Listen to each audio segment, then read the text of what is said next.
السلام علیکم۔ ویڈیو شروع کرنے سے پہلے آپ سب سے گزارش ہے کہ میرے چینل اردو کتاب کو سبسکرائب کر کے بیل نوٹیفیکیشن کو آن کر دیں تاکہ ملتی رہے آپ کو تمام چینل اپڈیٹس۔ چلتے ہیں آج کی ویڈیو کی طرف۔ وہ ایک بہت خوبصورت لڑکا تھا۔ پہلی بار وہ مجھے ایک ٹی وی اسٹیشن پر ملا۔ میں اس کے چہرے کی معصومیت اور خودبوری دیکھ کر دنگ رہ گئی۔ اس روز ہم کسی ڈرامے کی ریہرسل کر رہے تھے۔ وہ آڈیشن دینے آیا تھا۔ میں نے کچھ فلموں میں اداکاری کی تھی جو ہٹ ہو گئی تھیں۔ تبھی جہاں جاتی لوگ مجھے پہچان لیتے تھے۔ اس 17-18 برس کے خوبصورت لڑکے نے بھی مجھے پہچان لیا تھا، جس کو اداکاری کا شوق اسٹوڈیو تک لے آیا تھا۔ مجھے وہ لڑکا اچھا لگا، سو میں نے آگے بڑھ کر اس سے پوچھا، تمہارا نام کیا ہے؟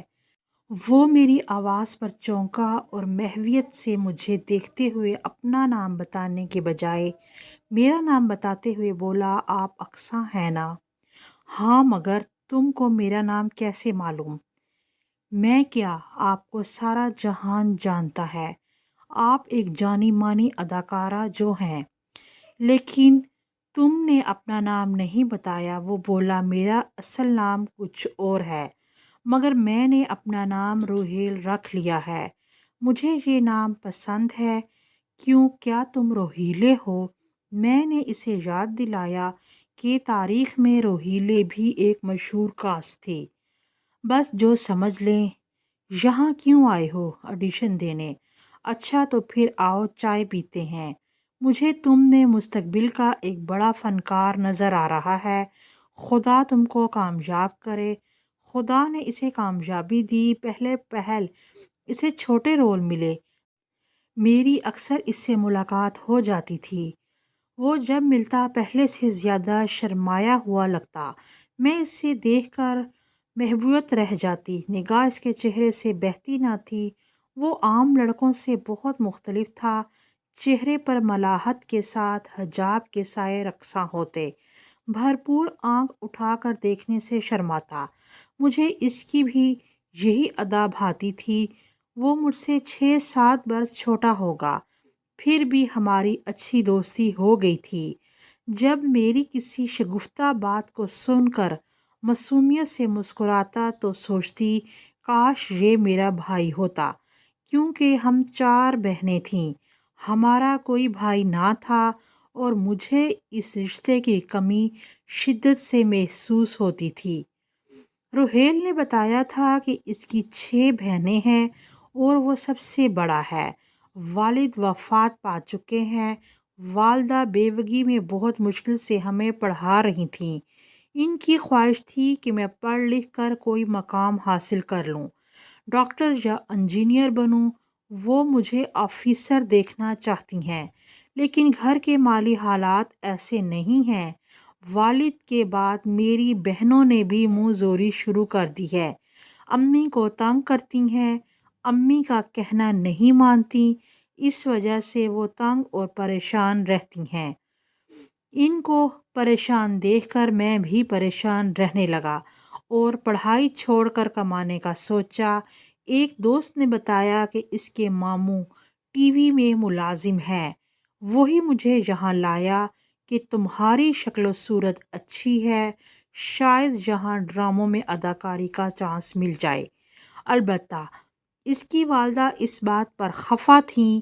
وہ نہیں چاہتی تھیں کہ ان کا بیٹا اس پیشے کو اپنائے۔ بہرحال جب بھی موقع ملتا، شوٹنگ سے فارغ ہو کر اس کے ساتھ گھومتی پھرتی۔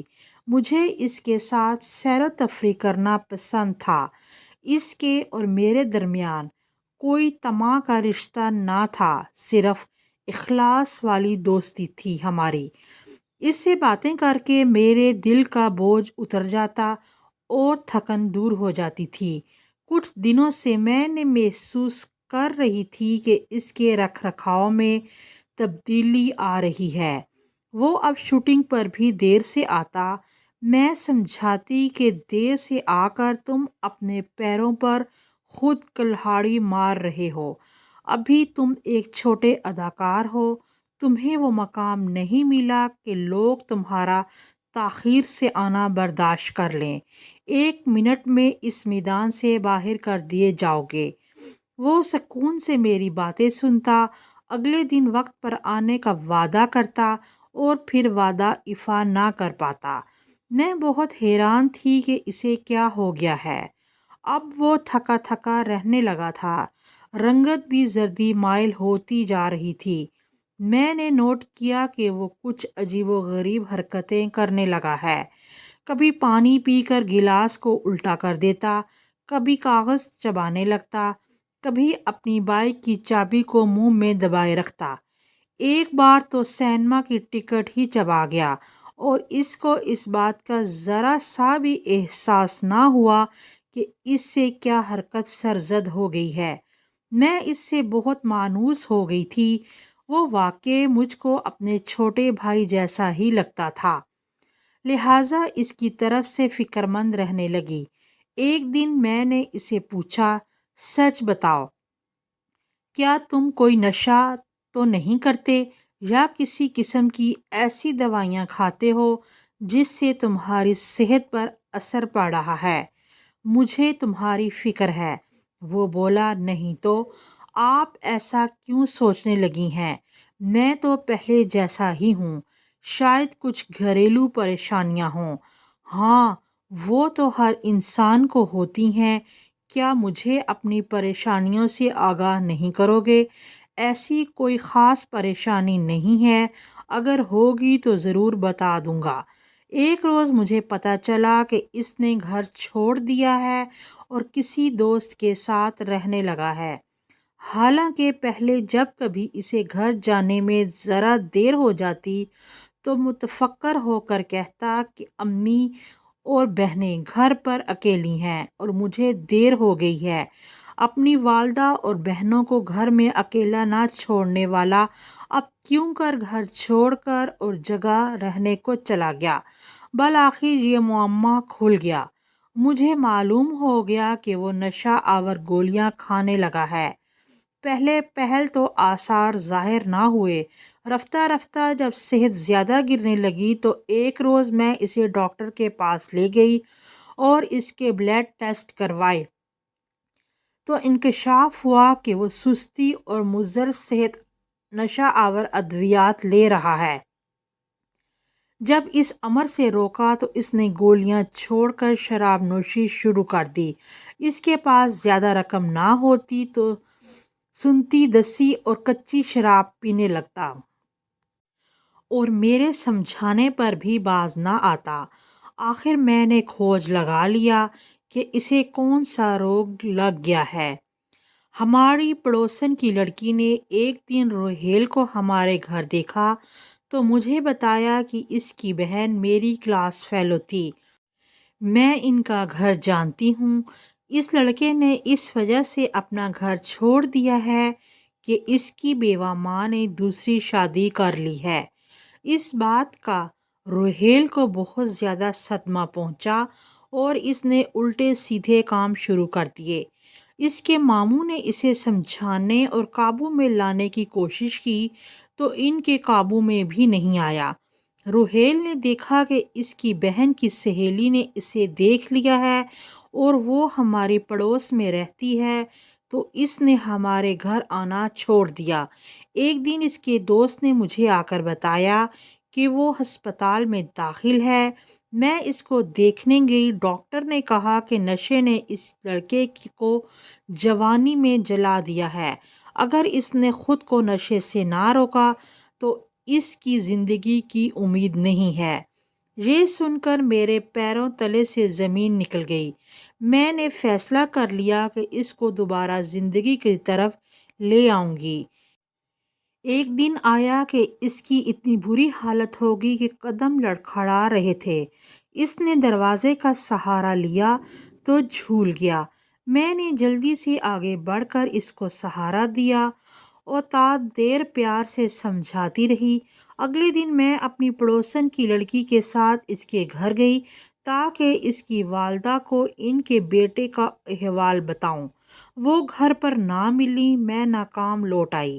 اگلے دن میں نے روہیل کو بلایا، وہ آ گیا۔ آج اس کی حالت قدرے بہتر تھی۔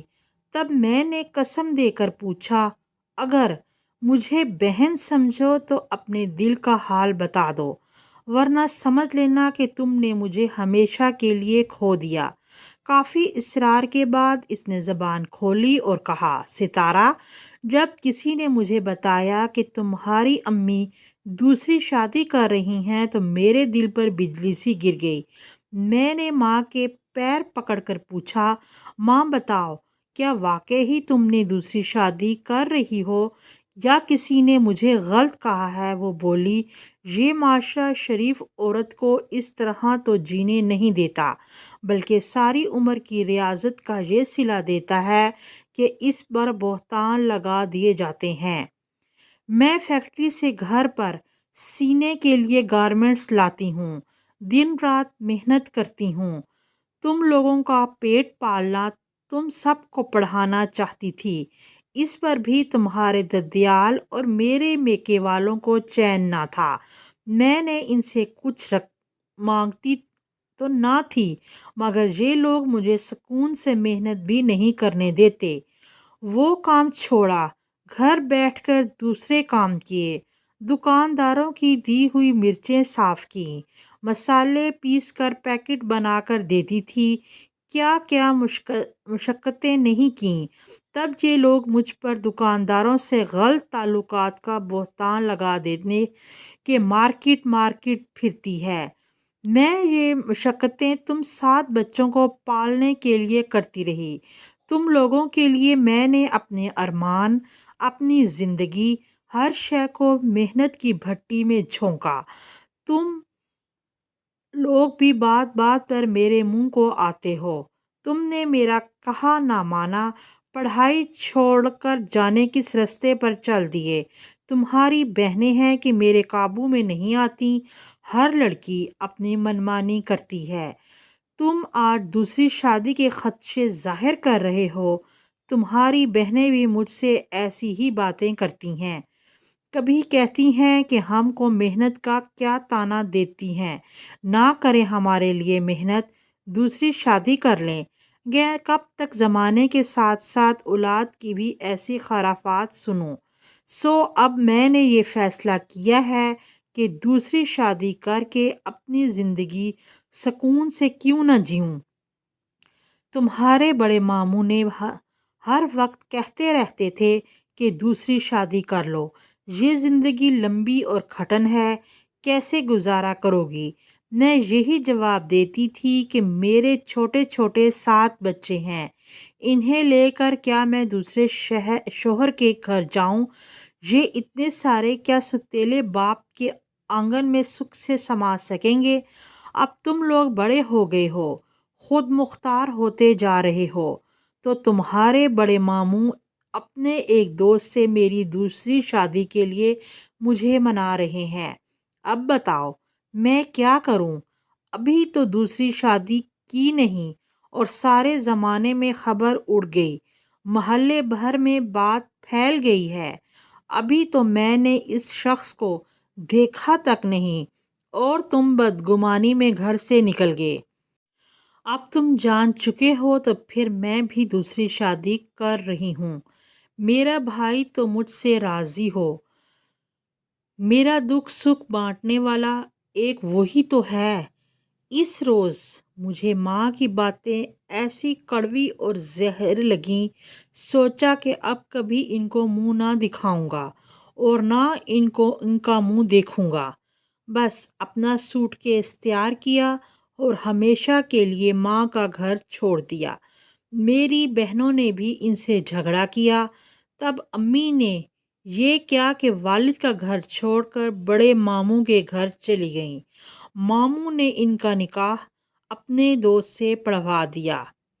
افواہوں پر تو میں کم نشہ کرتا تھا، لیکن جب ماں میرے باپ کا گھر چھوڑ کر تو زیادہ نشہ کرنے لگا۔ شراب میں غلط غم کرنے سے صحت بھی گرمی اور کسی کام کے کرنے سے بھی رہ گئی۔ پہلے تو مجھے خوف تھا کہ ماں نے دوسری شادی کر لی تو میں دوستوں میں بدنام ہو جاؤں گا، وہ کیا سوچیں گے؟ اور اب جب ہماری والدہ نے ہماری نافرمانبرداری اور بد اخلاقی کے سبب دوسری شادی کر لی تو اس بات کا صدمہ مجھ سے سہا نہیں جا رہا ہے۔ ایک دوست نے مجھے شراب پلائی، پھر میں اور زیادہ غلط راہ پر لگ گیا۔ اس غم میں برباد ہو گیا ہوں۔ اب تو زندگی کے چند دن ہی باقی رہ گئے ہیں۔ جب ماں کے تقدس کا تصور لہو لہاں ہو جائے تو ہم جیسے بچے کہاں جائیں؟ میں مرنا تو پسند کر سکتا ہوں مگر یہ گوارا نہیں کر سکتا کہ اس عمر میں یہاں کسی غیر شخص سے منسوب ہوں۔ روہیل کی باتیں سن کر میری آنکھوں میں آنسو آ گئے۔ تہیہ کر لیا کہ میں اس کی والدہ سے ملوں گی اور ان کو ان کے بیٹے کی حالت اور ذہنی کیفیت سے آگاہ کر کر پوچھوں گی کہ آخر انہوں نے تحمل سے کام کیوں نہ لیا اور ان کو پہلے سے ذہنی طور پر اس حقیقت سے سمجھوتا کرنے پر تیار کیوں نہ کیا۔ بہت مشکل سے مجھے روہیل کی دادی کا پتہ ملا۔ پہلے میں ان کے پاس گئی۔ ایک بزرگ عورت جس کے ہاتھ میں تسبیح تھی، اس نے خوش اخلاقی سے مجھے گھر میں بٹھایا۔ جب میں نے اس موضوع پر ان سے بات کی تو وہ بولی، بیٹی سمینہ کے بھائی ہی نہیں، میں نے بھی ان کا ساتھ مل کر اپنی بہو کی دوسری شادی کروائی ہے۔ وہ اب بیمار رہنے لگی تھی۔ اس کی محنت سے اتنے بچوں کا اور گھر کا خرچہ پورا نہیں ہو سکتا تھا۔ اس نے اپنے شوق سے نکاح نہیں کیا۔ جس شخص سے اس کا نکاح ہوا ہے وہ مالدار شریف آدمی ہے مگر بے اولاد ہے۔ اس کی بیوی عرصہ ہو وفات پا چکی ہے۔ اس نے بہو کے بھائی سے وعدہ کیا ہے کہ وہ ہر ماہ ہمارے بچوں کے لیے مناسب خرچہ کی رقم مجھے دے گا، میری پوتیوں کی شادیاں کرائے گا۔ جب اتنا فرشتہ صفت انسان سہارا دینے پہ راضی تھا تو ہم کیوں انکار کرتے؟ بچے تو نادان ہیں، اوپر سے منہ زور اور نافرمان ہے۔ آخر کب تک سمینہ یہ سب سہتی رہتی؟ میں خوش ہوں کہ اس نے دوسری شادی کر لی۔ روہیل کو تم سمجھاؤ، اسے سیدھی راہ پر لانے کی کوشش کرو۔ لڑکیوں کو میں سمجھا لوں گی، آخر میں ان کی دادی ہوں اور ان کے لیے بہتر سوچتی ہوں۔ بڑی اماں کی باتیں مجھے اچھی لگیں۔ کافی دن میں روہیل کو سمجھاتی رہی کہ تم نہ پڑھ سکے اور نہ کماتے ہو، پھر اس طرح کی باتیں کیوں کرتے ہو؟ تمہاری دادی اور ماموں نے باہمی صلاح مشورے سے جو فیصلہ کیا ہے اسے قبول کر لو، حقیقت پسند بنو، ماموں سے ملو، معافی مانگو اور حالات کو معمول پر لے آؤ۔ لوگ سوائے باتیں بنانے کے تمہیں کیا دیں گے؟ کوئی دکھ میں نہ تو آپ کو سہارا دے گا اور نہ مالی مدد دے گا، تو جس نے سہارا دیا ہے اس کی قدر کرنی چاہیے، نہ کہ نفرت۔ بالآخر ایک دن اس کی سمجھ میں میری بات آ گئی اور اس نے ماں سے صلح کر لی۔ یوں ماں کا دکھ دور ہو گیا اور اس کا بھی دکھ دور ہو گیا۔